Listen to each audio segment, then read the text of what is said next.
Over the last 7 decades, the F1 has been home to household names like Aryton Senna, Micheal Schumacher, Sebastian Vettel, Lewis Hamilton, and many more drivers who've captivated the world with their talent, speed, bravery, arrogance, and character on the track. While these names will forever be remembered in history for the great things they did on the track, there are other F1 drivers history can't forget because they were just too good at being bad. These are 8 drivers that were so bad that they'll never be forgotten. And starting our list today is none other than the man who was voted as the worst F1 driver of the last 20 years back in 2013. Taki Inoue was so bad that he continued to race in the occasional sports car event but never achieved anything to prove his F1 critics wrong. So number 8 is Taki Inoue. Born in 1963 in the streets of Kobe in Japan, Taki grew up to be one of the few Asian drivers that made it to Formula 1. Except, it feels now that his rise to fame was nothing but a curse in disguise. Taki made a good career as he was promoted from the all-Japanese Formula 3 to the International Formula 3000, which was held in 1994. 1 year later, he was employed by MTV SimTech Ford, but he made just one appearance all season for SimTech. Fate decided to help Taki, and he was signed by Footwork Heart in 1995. Taki was flown to Monaco for a practice session ahead of the Monaco Grand Prix later that year. However, during the qualifying session, Taki lost his footwork and his car was stopped at Mirabeau. But that wasn't the only unusual and comical thing that happened that day. After a few minutes of sitting in the cockpit waiting to be towed back and watching from the sidelines, Inoue was finally being towed back. It was then that Jean Rainotti, who was driving a Renault Clio course car, crashed into Taki's car. Taki's car flipped onto its back. Thankfully, he had his helmet on when the crash happened, and he was able to avoid any serious injury. Despite the accident, Taki still had to complete his race that day. One of the 5 races he managed to complete out of his 18 career races. The next memorable event Taki had was at the Hungarian GP, a race he was desperate to prove his doubters wrong. However, things didn't go quite to plan as his engine failed and burst into flames. Seeing this, Taki quickly jumped out of his car, and while he tried to assist the marshals to get a fire extinguisher, he was hit by another course car. Fortunately, he wasn't seriously harmed, but he retired from F1 at the end of that season as the worst driver of the decade. Number 7, Giovanna Amati. Many women have tried to break through to the fiery competitive ranks of the F1, with Susie Wolff being the most recent woman to try and make a name for herself in a men-dominated sport. However, before Susie made her way to F1, there was Giovanna Amati, who had streaks of bad spells in the F1. Her spells were so bad that she couldn't have made it into Hogwarts either. In her first appearance, she drove for Flavio Briatore's Benetton team, but she was later disqualified. No one knows the reason why she was disqualified, but rumour has it that Amati was in a relationship with the principal officer who was married at the time of their affair. In 1992, Brabham could not sign Akihiko Nakaya, a Japanese F3000 driver, so they had to settle for Amati. Her debut in South Africa was a disaster, and before she could set a qualifying time, her car somersaulted 6 times. She qualified 9 seconds off pole sitter Nigel Mansell and 4 off teammate Eric van der Poel, proving why she wasn't the first choice in the first place. Things went from bad to worse as she failed to qualify for the next 2 races in Mexico and Brazil. She was eventually sacked and replaced by another favourite, Damon Hill. If you thought that was bad, the next driver on our list was so bad that the FIA had to introduce the 107% qualifying rule. Number 6, JeanDenis Delattraz. Delattraz was a Swiss driver who made his Formula 1 debut at the Australian Grand Prix in 1994. While many drivers made this list because of an awful career, Delatraz's tragedy was quite different. Delattraz had only 3 races, and that was it. You could as well say his career in the F1 was just as brief as ABC. In his only race for Larousse in 1994, during the season-ending race, Delattraz was lapped a whole 10 times before retiring. He was also 10 times behind in a race that had over 40 laps. Despite the tragic start to his career, Delattraz went on to sign for Pacific in 1995, who only signed him because they couldn't afford someone better. Delattraz ended up driving only 2 more times before his career came to a halt. During his last race at the Nürburgring, he finished 12 seconds slower. He also finished with a serious cramp that almost ended his life. Luckily, he survived no serious injuries in the crash, but Delattraz was so slow that he became the reason the FIA had to introduce the 107% qualifying rule. Number 5. Alpiste. Victor Alpiste was a British-Canadian racer, and he makes this list because he has one of the most ridiculous tales in F1 history. Before things began to go bad for him, things were actually looking quite good for him, and his career appeared to be on the right track. Victor had even been inducted into the Canadian Motorsport Hall of Fame. But it was in F1 that things took a bad turn. Alpiste entered for 3 home races in 1967, 68 and 69, and he failed all 3 times. The height of it all was in 1969, in the Canadian GP, when he was driving for Eagle Climax.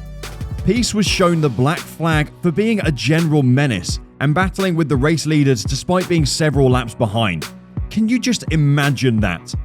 When Jackie Stewart, who was the race leader, was nearly taken out by Piste, his principal, Ken Tyrrell, lodged a complaint and Piste was disqualified. If you think that was bad, our next driver has the record for the shortest F1 race career in the history of the sport. Number 4. Marco Apicella. Marco Apicella was an Italian-born and bred driver who raced for the Jordan Formula One team in 1993. Unlike most of the drivers on this list, Apicella had a pretty successful professional racing career, and the only reason he makes this list is because he holds the record for having the shortest Formula One career of all time. So here's how it happened. Apicella had just signed to Jordan for the 1993 Italian Grand Prix, and he would start the race full of confidence. However, just as he was about to make it to the first corner, or even more precisely, complete 800 meters of the first lap of the race, he was hit by a flying Sauber's JJ Leto.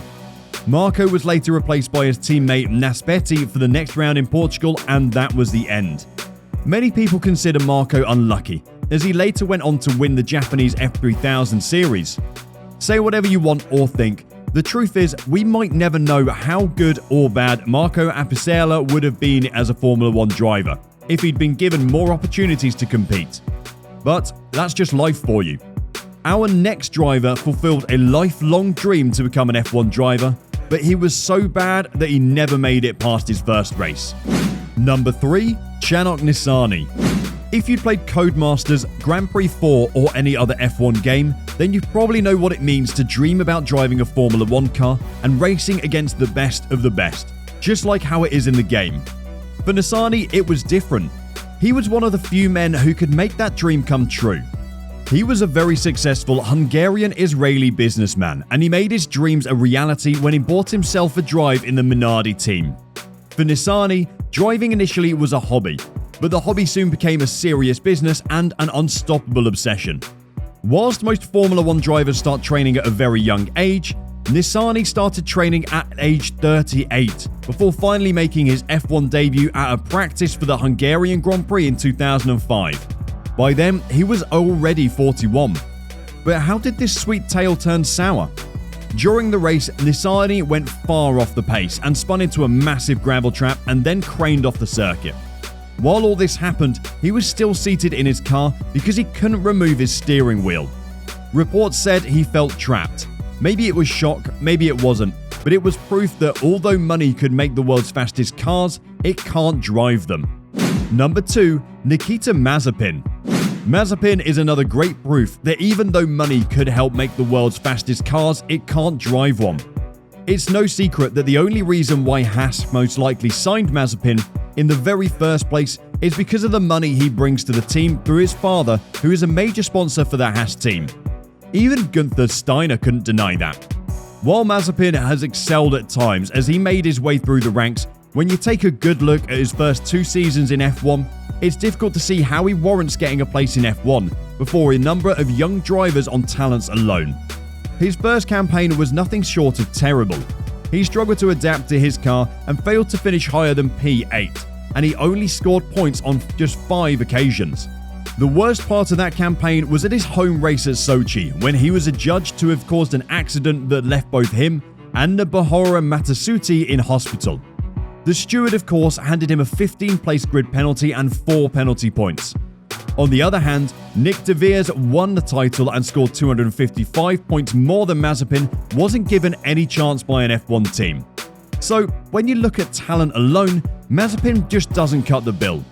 Apart from his awful driving talent, Mazepin has been nothing but a menace, starring in one controversy after another. Back in 2020, he posted a video on his Instagram story where he inappropriately groped a woman's breasts, which led to a series of protests, with some F1 fans even asking for his contract to be terminated. In 2021, he faced sanctions for allegedly doping alongside many Russian athletes. Mazepin was able to evade the suspension, and he competed in the 2021 championship under a neutral flag. But 2022 came with a bigger storm he could not evade: the invasion by Russia. Following the invasion of Ukraine by Russia, the FIA suspended every Russian athlete, while many Russian sponsors were also cut off. Mazepin was one of the unfortunate Russian athletes that we might not see on the big stage in a while because of the suspension. Number 1. Ricardo Rossett. Originally, Ricardo Rossett's name shouldn't appear on this list, but these things happen. It's like how they say it: even bad things happen to the best of us. The Brazilian started well. He was among the runners-up in the F3000 and the modern-day Formula 2. He was said to have an outstanding footwork, so he easily made it to F1. In 1996, he was signed to Footwork and made a teammate to Jos Verstappen. But Rossett could not match the Dutchman's pace. While Jos qualified for all his races and in good time, Rossett qualified for a few, but he was eventually let go. In 1997, Rossett was left with only one option: to sign for MasterCard Lola or forget his racing career. He made his choice and was rejoined with his F3000 partner Vincenzo Sospiri. Sadly, they were disqualified for failing to qualify for the Australian GP. Their car, Lola T930, was deemed uncompetitive and underdeveloped. Ricardo didn't drive till the end of the season. He had another bad spell at Monaco where he screwed up again. Ricardo was trying to maneuver past a Paul but did it wrong and ended up in the marshal's post. He failed to qualify for the next contest, the Spanish Grand Prix, and then sustained an injury in Germany during the warm-up. But the 14-car collision incident in Belgium was the height of it, where he didn't just screw things for him, but other drivers as well on the track. In the end, Ross's career faded away and he never became the driver many people believed he was going to turn out to be. Which driver do you think should have made our list of the most terrible drivers to ever grace the F1? Let us know in the comment section. If you enjoyed this video, the next video on your screen is worth your time.